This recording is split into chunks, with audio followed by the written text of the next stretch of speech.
Olá, olá, olá, professor Irineu, mais uma vez com você por aqui. Hoje nós vamos falar sobre uma alteração no nosso ordenamento jurídico criado pela Lei 14.188 do dia 28 de julho de 2021. Ela trouxe uma modificação no nosso ordenamento jurídico nas ciências criminais, trazendo aí a tipificação de um delito novo, a violência psicológica contra a mulher. Além disso, essa norma, além de criar esse tipo novo, ele introduziu dentro do nosso ordenamento jurídico um programa que recebeu o nome de Programa Sinal Vermelho, tá bom? Esse programa, ele é uma medida de enfrentamento contra a violência doméstica e familiar da mulher, e além disso, ele é utilizado aí, ele é marcado por um sinal, exatamente isso, um sinal em formato de X, do qual você vai fazer aí na palma da mão, e esse formato de X, ele é feito aí, no mais das vezes, na cor vermelha, tá bom?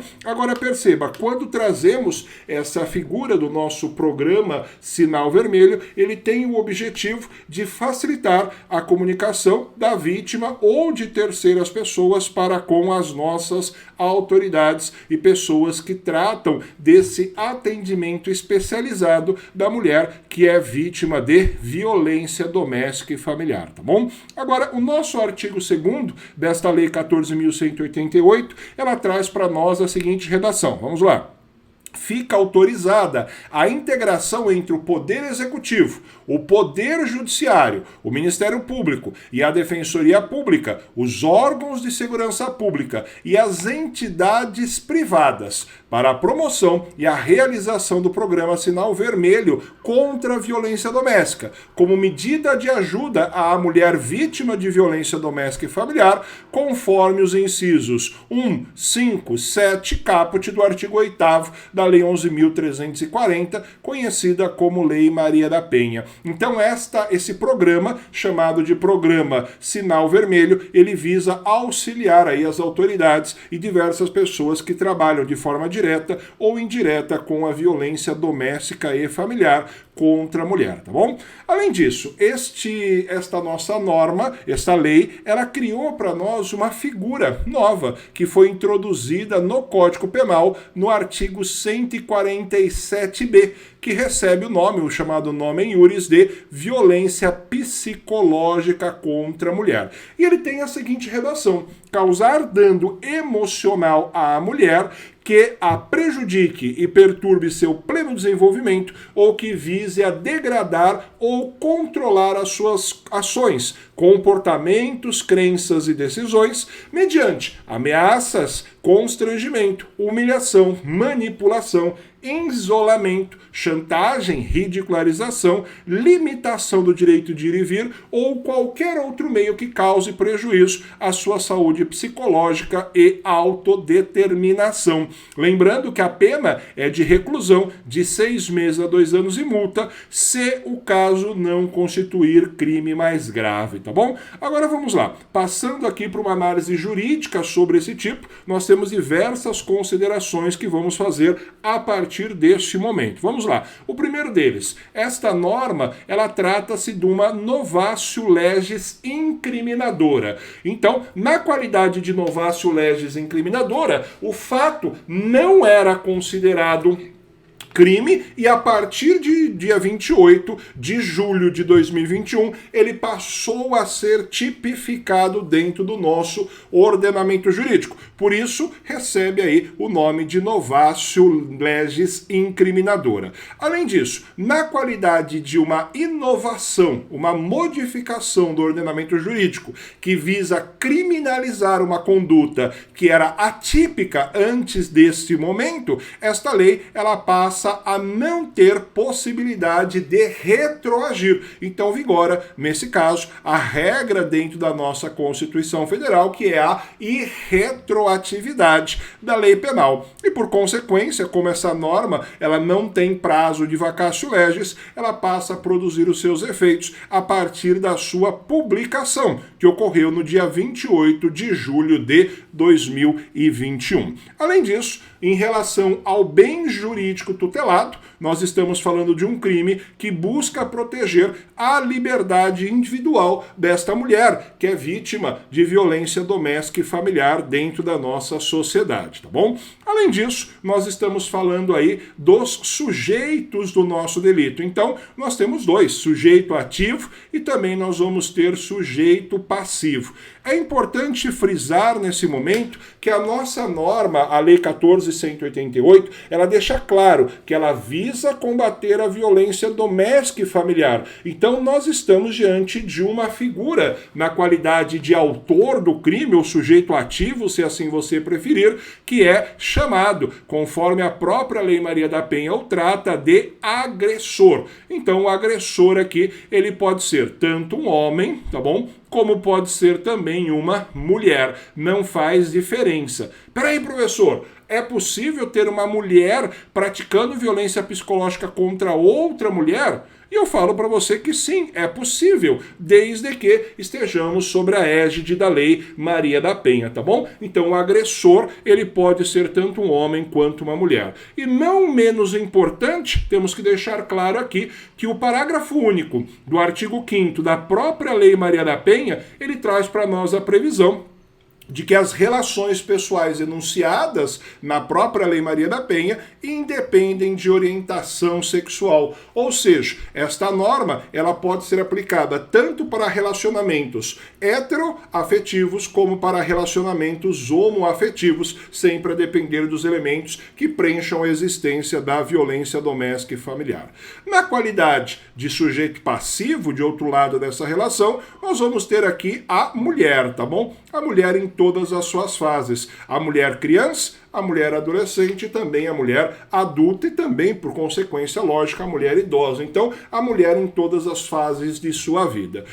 Prosseguindo aí nos nossos estudos, o nosso crime, ele possui como elemento subjetivo o dolo, tá bom? Que é entendido como a vontade livre e consciente de praticar a infração. O dolo genérico, nosso legislador não exigiu nenhum dolo especial ou dolo específico por parte do agressor e por ausência de previsão legal, nós não temos a modalidade culposa dentro do nosso delito, tá bom?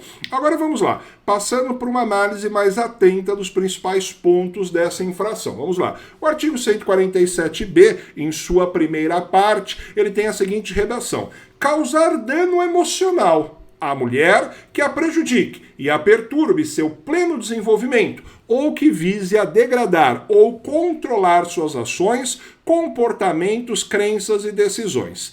Nesta qualidade, a causar dano emocional, ele representa para nós um abalo psicológico, uma violência psicológica. Então você vai causar dano, você vai fazer surgir esta lesão na parte emocional desta mulher, vítima de violência doméstica e familiar. Agora vamos lá. Se você olha para a Lei Maria da Penha, o seu artigo 7º, inciso 3, já trazia para nós o conceito do que vem a ser violência doméstica e familiar sobre a ótica da violência psicológica. Então, na verdade, o nosso legislador atual, ele simplesmente adequou a violência psicológica contra a mulher que já existia na Lei Maria da Penha e simplesmente transformou essa violência em uma forma de crime. Por isso, novatio legis incriminadora. Então, vamos lá. A violência psicológica na Lei Maria da Penha, ela tem a seguinte redação. Vamos lá, artigo 7º, inciso 3. São formas de violência doméstica e familiar contra a mulher, entre outras, inciso 3, a violência psicológica, entendida como qualquer conduta que lhe cause dano emocional e diminua a autoestima ou lhe prejudique e perturbe o pleno desenvolvimento ou que vise degradar ou controlar suas ações, comportamentos, crenças e decisões, mediante ameaça, constrangimento, humilhação, manipulação, isolamento, vigilância constantes, perseguição contumaz, insultos, chantagens, violação contra a sua intimidade, ridicularização, exploração e limitação do direito de ir e vir ou qualquer outro meio que lhe cause prejuízo à saúde psicológica e à autodeterminação. Então você percebe que a violência psicológica ela já fazia parte da nossa estrutura jurídica. O que houve foi a tipificação de uma conduta que só era considerada como violência. Agora, em relação aos meios de execução, o nosso legislador ele traz a seguinte redação. Então, a segunda parte do artigo 147. Mediante ameaça, constrangimento, humilhação e manipulação, isolamento, chantagem, ridicularização, limitação do direito de ir e vir ou qualquer outro meio que lhe cause prejuízo à saúde psicológica e autodeterminação.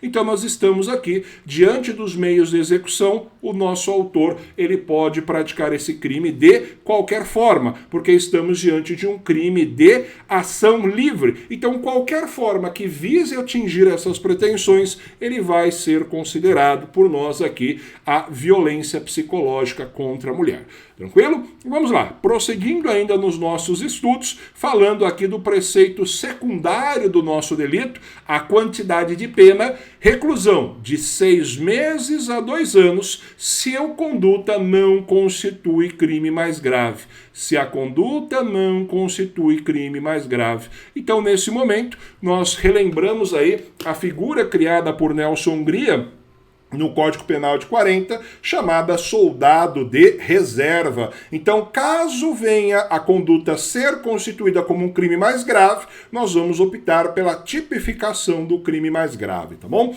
Agora, importantíssima essa informação para você que está nos acompanhando aqui, toma cuidado. Como nós estamos diante de violência doméstica e familiar, eu preciso aplicar o artigo 41 da chamada Lei Maria da Penha, que impede a aplicação da Lei 9.099 em qualquer caso de violência doméstica e familiar. Então, muita atenção para esta figura, muita atenção.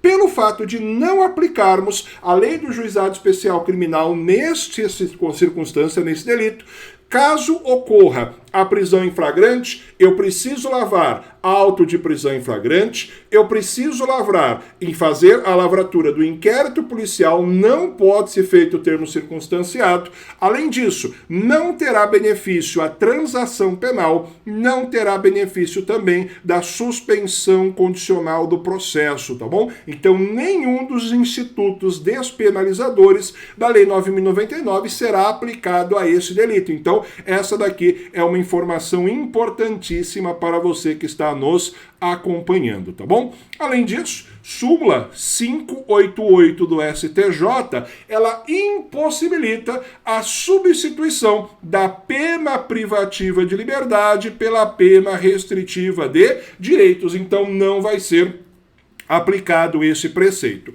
E por consequência lógica, seguindo aí o posicionamento jurisprudencial dos nossos tribunais, preenchidos os requisitos legais, eu posso aplicar o artigo 77 do Código Penal, que traz para nós a chamada sursis penal, ou também chamada de suspensão condicional do processo. Lembrando que é necessário que preencha os requisitos do artigo 77 para esta conversão, tá bom? Então, é importante essa ressalva a você. Além disso, o que mais que nós temos que falar? Súmula 589 do STJ, ela veda a aplicação do princípio da insignificância nos crimes praticados no âmbito da violência doméstica e familiar contra a mulher. Lembrando a você que nos acompanha que o princípio da insignificância, ele é considerado uma das hipóteses de excludente de tipicidade material do nosso delito. Então, nesse caso, o fato, mesmo sendo insignificante, por menor que seja essa violência psicológica, não poderá ser reconhecido no âmbito da nossa violência contra a mulher nesse delito novo. Então, não há argumentação para o reconhecimento desta excludente, tá bom? Continuando ainda o nosso legislador, ele traz uma outra modificação. Aqui ele passa a acrescentar uma modalidade qualificada do nosso crime de lesão corporal. Então olha que interessante, a partir de agora, o artigo 129 do Código Penal, que trata da questão relacionada ao crime de lesão corporal, ganha o seu parágrafo 3º, que é chamada de lesão corporal qualificada. Então vamos lá, acompanhe comigo a redação. Se a lesão for praticada contra a mulher, por razão da condição do sexo feminino, nos termos do parágrafo 2º-A do artigo 121, lembrando que 121 do Código Penal fala do homicídio, a pena será de reclusão de 1 a 4 anos. Então estaremos diante de uma modalidade qualificada, pois a pena da lesão corporal no âmbito da violência doméstica e familiar, prevista lá no artigo 129, parágrafo 9º do Código Penal, é uma detenção de 3 meses a 3 anos. Então nós temos aí uma circunstância onde o nosso preceito secundário passa a ser de 1 a 4 anos. Por isso nós estamos diante de uma modalidade qualificada do nosso delito, tá bom? Esta figura do parágrafo 13 do nosso artigo 129, ela por sua vez é considerada novatio legis impejus, ou seja, é uma inovação da lei que prejudica o nosso réu, então automaticamente aqui, por uma consequência lógica, vigora o princípio da irretroatividade da lei penal, ou seja, esta lei, esta norma não vai retroagir, podendo ser aplicada apenas a dos crimes praticados a partir do dia 28 de julho de 2021, tá bom? Só para deixar fechado esse dispositivo, o artigo 129, parágrafo 13, ele nos remete ao artigo 121, parágrafo 2º-A. O artigo 121, parágrafo A, fala para nós quando será condição do sexo feminino. Então, a partir desse momento, vamos fazer algumas considerações sobre o artigo 121, parágrafo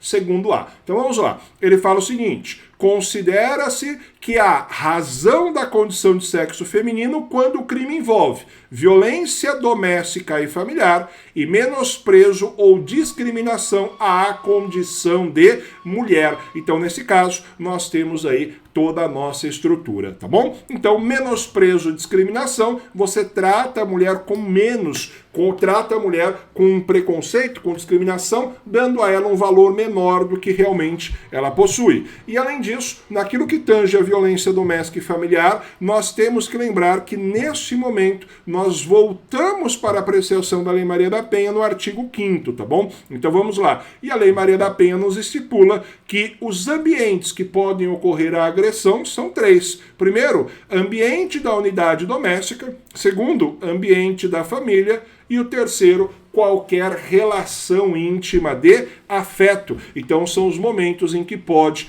acontecer a nossa figura da violência. E lembrando aqui, só reforçando a você, a súmula 600 do STJ, ela fala para nós que a configuração da violência doméstica e familiar contra a mulher, ela não exige que haja coabitação entre o autor e a vítima, tá bom? Então, nesse caso, independentemente da vítima e o agressor coabitarem, não será considerado aí, isso será irrelevante, para a existência do nosso delito. E além disso, nosso legislador infraconstitucional, ele trouxe mais uma modificação dentro do nosso ordenamento jurídico. O artigo 12C, que já foi alterado recentemente, ele traz para nós a possibilidade de afastamento do cônjuge do lar conjugal diante de violência doméstica e familiar. Lembra aquele artigo, aquele dispositivo que deu muita confusão, porque pode ser concedido uma medida protetiva de urgência pelo juiz, pelo delegado ou por um policial? Você deve lembrar aí, momentos passados aí, já foi falado muito sobre essa figura. E a partir de agora, ele também passou a trazer uma alteração dentro desse dispositivo, o qual nós passamos a nos debruçar a partir de agora. Vamos lá. verificada a existência de risco atual ou iminente à vida ou à integridade física ou psicológica, essa daqui é a psicológica que foi alterado, então vamos lá, verificada a existência de risco atual iminente à vida ou à integridade física ou psicológica da mulher em situação de violência doméstica e familiar ou de seus dependentes, o agressor será imediatamente afastado do lar, domicílio ou local de convivência com a ofendida. E esse afastamento pode ser dado pela autoridade judicial, como de costume o juiz, pode ser dado pelo delegado de polícia, quando o município não for sede de comarca, ou pode ser concedido por qualquer policial, quando o município não for sede de comarca e não houver delegado disponível no momento da denúncia. Lembrando só você que o termo denúncia aqui ele não deve ser interpretado como petição inicial de uma ação penal pública, mas sim como notitia criminis, tá bom? E essas são as nossas considerações sobre esse crime novo. Violência psicológica contra a mulher no âmbito da Lei Maria da Penha, tá bom? Gostou dos nossos conteúdos? Nos siga aí nos nossos canais, nas nossas redes sociais, e caso você queira adicionar o professor no Instagram, é Irineu Ruiz, tá bom? Forte abraço, até o próximo encontro. Tchau, tchau!